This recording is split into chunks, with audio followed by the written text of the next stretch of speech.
Mentally strong হতে চাইলে অযাচিত আগ্রহ কমিয়ে দিন। মেপে চলুন।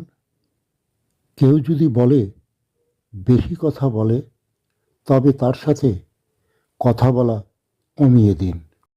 যখন বুঝবেন আপনার সব অভিযোগ আপনার বিপরীতে যাবে, আপনার কথা অন্যের কাছে কেবলমাত্র শব্দদূষণ, তাই শুধু শুনুন। বলতে চাইবেন না। কথা বলতে চাওয়া, দেখা করতে চাওয়ার যে তেষ্টা, তা একবার পার করে ফেললেই জীবনটা অনেক অন্যরকম হয়ে যায়। ভয়ঙ্কর কথা বলা ইচ্ছেরা গলাকে আঁকড়ে ধরে না। একসাথে পথ চলার ইচ্ছার দায় যে আপনার একার নয়, এটা বুঝে গেলে ঘ্যানঘ্যানে ভাবটা কমে যাবে। নিজের মধ্যে প্রচণ্ড পজিটিভ আনতে আনতে একদিন টের পাবেন আপনার চারপাশটা নেগেটিভে ভরে গেছে।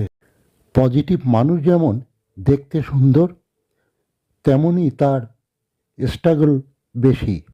অনুভূতি দিয়ে কিছু হয় না। মনের ভাব প্রকাশের শব্দ প্রয়োজন, বাক্য প্রয়োজন।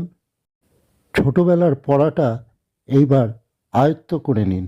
ঝগড়াঝাটি কিছুটা নিজে থেকে কমিয়ে নিন। শব্দবন্ধের ঘনঘটা কমে আসলে মন খারাপগুলো থিতিয়ে যায়। নিজের কাছে পরাজিত হয়ে আবার উঠে দাঁড়াতে পারলেই দেখবেন এই উঠে দাঁড়ানোটা ভয়ঙ্কর শক্ত। এর মধ্যে ছিটে ফোটা বাড়তি ইমোশন থাকবে না। যেখানে আপনি গুরুত্ব পাচ্ছেন না, সেখান থেকে চুপচাপ সরে আসুন। ঈগলের মতো সাহস করে সম্পর্কের সুতোগুলো এক এক করে নিজেই ছিঁড়ে ফেলুন। কেননা কোনো মেকি বাঁধন রাখবেন না। যে কাজটা করতে যাচ্ছেন তাতে সবচেয়ে বেশি কষ্ট পাবেন জেনেও করুন।